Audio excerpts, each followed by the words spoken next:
မြန်မာနိုင်ငံကရုပ်ရှင်ချစ်ပရိသတ်တွေဆိုတာဦးခုံးနဲ့ပေါင်ချိန်လိုမျိုးတရုတ်ကားတွေနဲ့ကြီးပြင်းလာခဲ့ရတဲ့သူတွေတော်တော်များပါတယ်။ဒီထဲကမှတရုတ်တရေကားတွေဆိုတာကလည်းရုပ်ရှင်ချစ်ပရိသတ်တွေတစ်ချိန်ကဆွဲလန်းခဲ့မှုတဲ့ဇာတ်လမ်းလေးတွေပေါ့လေ။ဒီလိုတရုတ်တရေကားတွေထဲမှာလူကြီးမင်းတို့မှတ်မှတ်ရဖြစ်စေမဲ့ဇာတ်ကားလေးတစ်ကားအကြောင်းကိုဒီနေ့မှပြန်လည်ပြီးတော့ recap လုပ်ပေးသွားပါမယ်။ A Chinese Ghost Story ဆိုတဲ့ဇာတ်ကားလေးပါ။ဒီဇာတ်ကားက1988ခုနှစ်နဲ့1991ခုနှစ်အတွင်းမှာ live action ဇာတ်ကား3ကားတိတိထွက်ထားခဲ့ပြီးတော့မှမြန်မာအမျိုးသားတူကြီးရဲ့အချစ်တော်တရုတ်မင်းသမီးလေးဖြစ်တဲ့လျုံရီဖိန်းကလည်း2011ခုနှစ်မှာ remake ပြန်လည်ပြီးတော့ရိုက်ကူးခဲ့ပါတယ်။ဒီဇာတ်လမ်းမှာတော့တဲမာလီနဲ့ရှောင်းချန်းရဲ့အချစ်ဇာတ်လမ်းကို animation တွေ visual အလန်းစားတွေနဲ့ပြန်လည်ပြီးတော့ရိုက်ကူးထားပါတယ်။ဇာတ်လမ်းမစရသေးခင်မှာ channel လေးကို subscribe မလုပ်ရသေးဘူးဆိုရင်လုပ်ပေးသွားကြဖို့တိုက်တွန်းလိုပါတယ်။အပန်းမကြည့်ရင် emoji လေးတစ်ခုဖြစ်ဖြစ် comment လေးတစ်ချောင်းဖြစ်ဖြစ်လည်းရေးပေးသွားကြပါဦးနော်။ကဲဒါဆိုရင်တော့ဇာတ်လမ်းလေးစလိုက်အောင်ဇလန်းရဲ့အစမှာဝိယုံအနက်ရောင်ဝစ်ထားတဲ့ကောင်မလေးတယောက်ကကြောက်ဖို့ကောင်းလာတဲ့နေရာကြီးတစ်ခုမှာတနေရာကိုခိုးကြောင်ခိုးရမ်းနဲ့ဝင်မှုကြိုးစားနေပါတယ်။ခန်းထဲမှာကတော့ရုပ်ဆိုးပန်းဆုံးတဲ့အဆောက်တွေရှိနေပြီးတော့သူတို့ကလည်းတစ်ခုခုကိုစောင့်ကြက်နေတဲ့ပုံမှာကောင်မလေးကအဆောက်တွေကိုကြော်ဖြတ်လာပြီးတဲ့အချိန်မှာသူဝင်ကျင်တဲ့အခန်းထဲကိုရောက်လာခဲ့ပါတယ်။အခန်းရှိကအ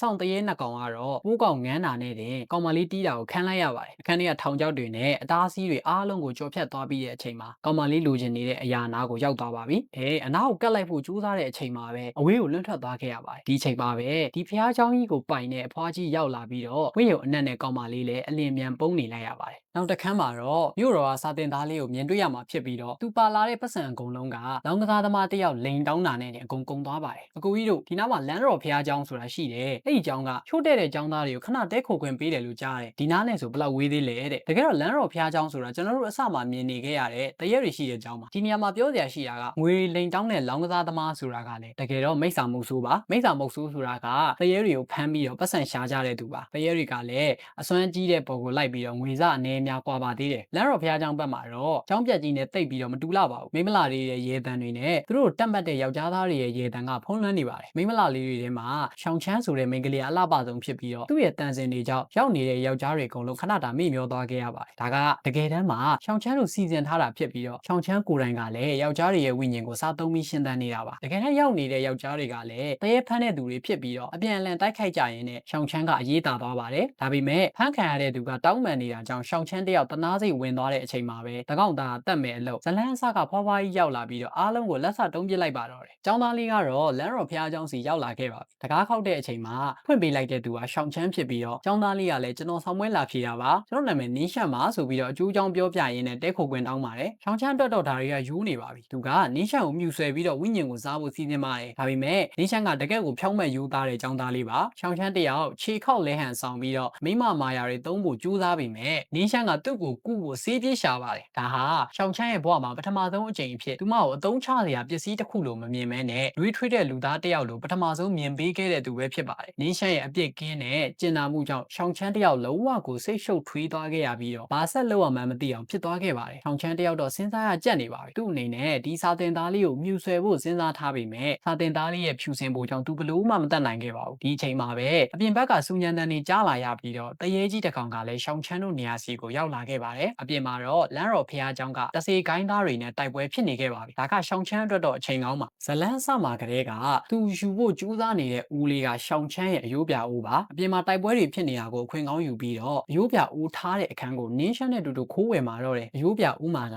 ကျိန်သာပါနေတော့ရှောင်းချမ်းတယောက်အနာကတ်လို့လုံးဝမရပါဘူးဒီလိုနဲ့အယိုးပြဦးကိုနင်းရှမ်းကပိုက်လာပြီးတော့လမ်းတော်ဖျားเจ้าရဲ့အပြင်ကိုတူတူပြေးထွက်လာခဲ့ပါတယ်ခုဆိုရင်အယိုးပြဦးခိုးထားတာကိုလမ်းတော်ဖျားเจ้าကသခင်မာကြီးတည်သွားခဲ့ပါပြီတစ်ဖက်မှာလည်းနင်းရှမ်းနဲ့ရှောင်းချမ်းတို့ကဖျားเจ้าကနေပြေးထွက်လာရင်းနဲ့လမ်းမှာတရေတွေဝိုင်းဖမ်းတာနဲ့ကြုံနေရပါတယ်ဒီအချိန်မှာနင်းရှမ်းစီကနေပတ်စံလိန်တောင်းသွားခဲ့တဲ့တရေဖမ်းစီဟာမိစ္ဆာမုတ်ဆိုးပါပေါ့လေတစ်ပင်ပေါ်ကနေသူရဲကောင်းဖိုက်ဖမ်းပြီးတော့ဝင်ကူတော့မလို့နဲ့တစ်ပင်ပေါ်ကနေဇောက်ထူးကြီးပြုတ်ကျလာပါတယ်ဒါပေမဲ့ဒီမိစ္ဆာမုတ်ဆိုးကလည်းအချင်းတော့မဟုတ်ပါဘူးဒါကြောင့်ပဲတရေတွေကိုခဏလေးအတွင်းမှာတိုင်းကွက်ပေါင်းစုံနဲ့နှိမ်နှင်းလိုက်နိုင်ပါတယ်အကောင်းကူညီတာကတော့ဘယ်ဟုတ်လိမ့်မလဲသူဝင်ကူရပါတယ်ဆိုပြီးတော့ပေသီးတွေခောက်ပတ်စံတွေတွန့်တယ်သူကအကျွေးပြန်တောင်းပါလေရောနင်းရှက်ခမညာဘူးမ မသိဘာမသိနဲ့နေရင်ထိုင်ရင်ကြွေးတင်သွားပါတယ်။ရှောင်းချမ်းနဲ့တရေပန်းဆရာတို့ရန်ဖြစ်နေတဲ့အချိန်မှာပဲလမ်းတော်ဘုရားကျောင်းကသခင်မရောက်လာပါတယ်။လမ်းတော်သခင်မဆိုတာဒီပတ်ဝန်းကျင်ကိုပိုင်ဆိုးထားတာဖြစ်ပြီးတော့နေရာတော်တော်များများကိုလည်းသူ့တစ်မြစ်တွေနဲ့ဖြန့်ကျက်ထားတာပါ။ဒီနေရာကနေလွတ်ဖို့ဆိုတာကရှောင်းချမ်းနဲ့နေရှမ်းတို့အတွက်တော့မဖြစ်နိုင်တော့ပါပဲ။ဒါပေမဲ့ရှောင်းချမ်းကတရေပန်းဆရာကိုကြောက်စိမ့်ပြပေးပြီးတော့ကူညီခိုင်းပါတယ်။တရေပန်းသမားကိုငွေခင်ကတော့ကြောက်စိမ့်ရတာနဲ့အစွမ်းကုန်လက်စွမ်းပြပါပြီ။ကောင်းကင်နဲ့မြေကြီးအကန့်အသတ်မဲ့အားရင်ကိုငှားရမ်းအသုံးပြုခြင်းဒီကာထာဆိုတာကနေမင်းရဲ့အလင်းရောင်ကိုသူ့ဓာတ်မှထင်စေပြီးတော့ရောင်ပြန်ဟက်စေတာပါ။တရုတ်သဲမာတွေဆိုတာကနေရောင်ကိုကြောက်တာခေတ်ဆက်ဆက်ပါဒီတော့တရေပန်းဆရာကိုလမ်းတော်သခင်မှလည်းမနိုင်တော့ပါဘူး။ဒီလိုနဲ့ပ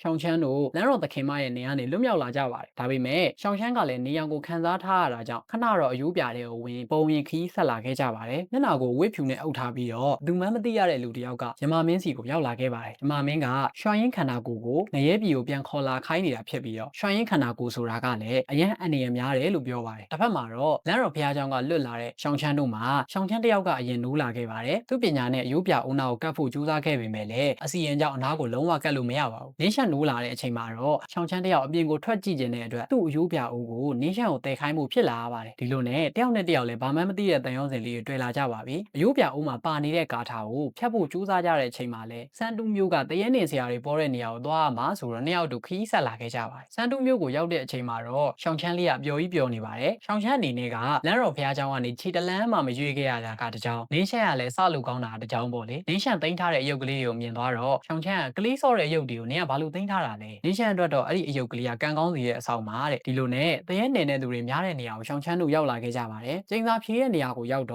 ာ့အယိုးပြအိုးကိုကျင်းစာဖြေဖို့လုပ်ကြပါတယ်။တကယ်ကရှောင်းချမ်းဆိုတာယမမင်းကိုယ်တိုင်စုတော်ငွေထုတ်ထားတဲ့ရွှိုင်းရင်ခန္ဓာကိုယ်ကိုပိုင်တဲ့တရေမာလေးပါ။ဖန်ရှင်ကလည်းဒါကိုသိတာကြောင့်မလိမ့်တစ်ပတ်နဲ့ဖမ်းမှုလုပ်ပေမဲ့ရှောင်းချမ်းတို့လက်မတင်လေးရိပ်မိသွားပါတယ်။ဒီလိုနဲ့တရေဖမ်းတဲ့သူတွေလည်းအကုန်အော်တောင်းတင်ဖြစ်သွားတာပေါ့။ဒီနေရာမှာလည်းဇလန်းအစမှာတွေ့ခဲ့တဲ့တရေဖမ်းဆရာနဲ့ရေသက်မကုန်နိုင်တဲ့အတွက်ပြန်တွေ့ပါလေရော။ဒီလိုနဲ့နောက်တစ်ခေါက်လွတ်အောင်ပြေးနိုင်ခဲ့ပြန်ပါတယ်။ရှောင်းချမ်းတို့တရေဖမ်းဆရာတွေလက်ကနေလွတ်အောင်ပြေးကြရင်းနဲ့အိမ်ပြန်လေးတစ်လုံးနဲ့ကိုရောက်လာခဲ့ပါတယ်။ဒီအိမ်ပြန်လေးထဲမှာတော့မင်္ဂလာဆောင်ပြီးသားဇနီးမောင်နှံနှစ်ယောက်နေခဲ့တဲ့ပုံပေါ်ပြီးတော့အိမ်ကတော့စစ်ကြောင်ပျက်စီးသွားခဲ့ရပါတယ်။လင်းမင်္ဂလာမောင်နှံတစ်လိုပဲဘဝတစ်ကိုစားတဲ့တဲ့ဒီစကားလေးတစ်ခွန်းကြောင့်ရှောင်းချမ်းလဲအားတက်သွားခဲ့ရပြီးတော့လူပြန်ဝင်စားတော့မယ်ဆိုပြီးဆုံးဖြတ်လိုက်ပါတယ်။လူဝင်စားဖို့အတွက်ကတစီစီဆိုတဲ့နေရာကိုရောက်အောင်သွားဖို့လိုပါတယ်။ဒီလိုအချိန်မှာပဲဝိညာဉ်ချိတ်ပိတ်ဓာတ်လုံးဆိုတဲ့အသံနဲ့တူရှောင်းချမ်းနဲ့နင်းရှမ်းတို့နှစ်ယောက်မလုံးမရက်ဖြစ်သွားခဲ့ရပါတယ်။ဝိညာဉ်ချိတ်ပိတ်ဓာတ်လုံးဆိုတာဘန်းခံရတဲ့တရေဝိညာဉ်တွေအကုန်လုံးကသူ့လိုငရဲပြည်ကိုခေါ်သွားတဲ့ချိတ်ပိတ်မှန်တန်တဲ့ဓာတ်လုံးတစ်မျိုးပါ။ဒါပေမဲ့ဒီဓာတ်လုံးကလူသားတွေကိုဖမ်းမိခဲ့ရင်တော့ငရဲပြည်ရဲ့ဟန်ချက်ကပြတ်သွားတတ်ပါတယ်။ဒါကြောင့်ယမမင်းရဲ့တပည့်နှစ်ယောက်လည်းနင်းရှမ်းကိုပြန်ခေါ်ဖို့လုပ်ပါတော့တယ်။နင်းရှမ်းကိုကြည့်ရတာတော့ရှောင်းချမ်းလေးကိုတကယ်ချစ်မိသွားခဲ့ပါပြီ။ဝိညာဉ်ချိတ်ပိတ်ဓာတ်လုံးကြောင့်နင်းရှမ်းနဲ့ရှောင်းချမ်းတို့နှစ်ယောက်ငရဲပြည်အထက်ကိုဖြတ်ကျော်လာခဲ့ရပါတယ်။နင်းရှမ်းကတော့လိုက်ခေါ်နေတဲ့ယမမင်းရဲ့တပည့်နှစ်ယောက်ကိုတော့ဂရုမစိုက်အားပဲနဲ့ရှောင်းချမ်းလေးလွတ်အောင်ပဲကြိုးစားနေပါတယ်။ဒါပေမဲ့နင်းရှမ်းရဲ့အချစ်တွေကြောင့်ပဲငရဲပြည်အရေးစဉ်တွေကိုနစ်မြုပ်တော့မဲ့ဆဲရှောင်းချမ်းဟာလွတ်မြောက်လာခဲ့ရပါပြီ။ငရဲပြည်ကလွတ်လာတဲ့ရှောင်းချမ်းက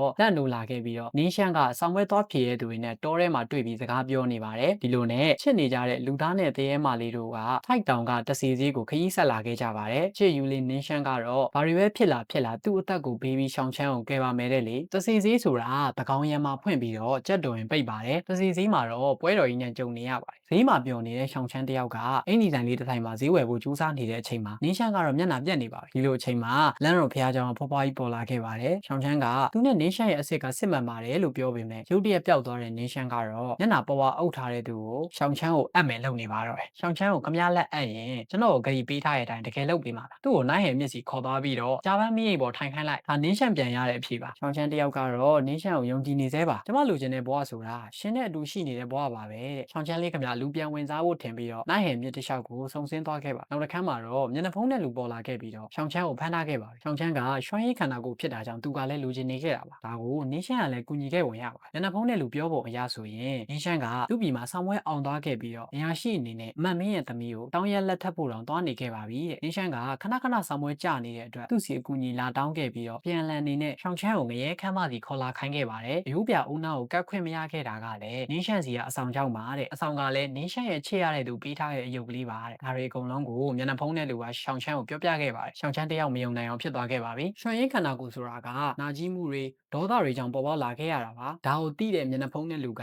တသက်မှတ်ဒီအကြောင်းတွေကိုပြောပြနေတာဖြစ်ပြီးတော့ဒီလိုမှပဲသူလူကျင်တဲ့စွမ်းအားတွေကိုရနိုင်တော့မှာပါ။မိစ္ဆာစွမ်းအားစုဝေးရအစီအစဉ်ဒီမန်တန်ကိုရွတ်လိုက်တာနဲ့ရှောင်းချမ်းရဲ့စွမ်းအားတွေကမျက်နှာဖုံးတဲ့လူစီရောက်လာခဲ့ပါပြီ။နင်းရှမ်းကတကယ်တမ်းမှာတရေစည်းကနေတော့မပြန်သေးပဲနဲ့တယောက်တည်းမှိုင်နေပါ ပါတယ်မျက်နှာဖုံးတဲ့လူကရှောင်းချမ်းလူပြန်ဝင်သားမယ်ဆိုပြီးလိန်ညာခဲ့တာဖြစ်နေပါတယ်အချစ်ကြောင့်မိစ္ဆာအဖြစ်ပြောင်းလဲသွားတဲ့ရှောင်းချမ်းကနင်းရှမ်းကိုတတ်ဖို့လုပ်ပါတော့တယ်ဒီအချိန်မှာပဲနင်းရှမ်းရဲ့အဆောင်အယုတ်လေးကကာကွယ်ပေးခဲ့ပြီးတော့အဆောင်အယုတ်ကလေးပြက်စီးသွားတဲ့အချိန်မှာတော့ရှောင်းချမ်းကအားလုံးကိုသဘောပေါက်သွားခဲ့ပါပြီတကယ်တမ်းတော့ရှောင်းချမ်းနဲ့နင်းရှမ်းဆိုတာကသူ့ဘဝတွေကချစ်ရတဲ့သူတွေပါနှစ်ယောက်စလုံးကချိုးတဲကြတဲ့အတွက်တယောက်နဲ့တယောက်အားပေးဖို့ဖြစ်ရှိခဲ့ကြတာပါစစ်ဖြစ်တဲ့အချိန်မှာလည်းနှစ်ယောက်လုံးစစ်ပေးဆောင်ခဲ့ကြပြီးတော့ရှောင်းချမ်းကိုအမတ်မင်းရဲ့အိမ်မှာထားခဲ့ပါတယ်နင်းရှမ်းကိုယ်တိုင်ကတော့အရာရှိဖြစ်ဖို့အတွက်ကြိုးစားနေခဲ့ပါတယ်အဆောင်အယုတ်ကလေးဆိုတာကလည်းရှောင်းချမ်းနင်းရှမ်းကိုကလေးဘဝတုန်းကကိုယ်တိုင်ချုပ်ပေးခဲ့တဲ့အယုတ်ကလေးပါရှောင်းချမ်းအနေနဲ့ဘဝမှာတက်တောင့်တက်တာနေခဲ့ရပေမဲ့လက်ထပ်အမဲ့အချိန်မှာတော့သူသဘောကျတဲ့နင်းရှမ်းကိုလက်ထပ်ခွင့်မရခဲ့ပါဘူးဒါကြောင့်ပဲရှောင်းချမ်းကသူ့ကိုယ်သူအဆုံးစီရင်သွားခဲ့တာပါနင်းရှမ်းကလည်းအရာရှိဆောင်ပွဲမှာပထမရခဲ့ပြီးတော့ရှောင်းချမ်းကိုဂရီပေးထားတဲ့အတိုင်းတင်တောင်းဖို့လာခဲ့ပါတယ်ဒါပေမဲ့အားလုံးနောက်ကျသွားခဲ့ရပါတယ်ဒါကြောင့်ပဲ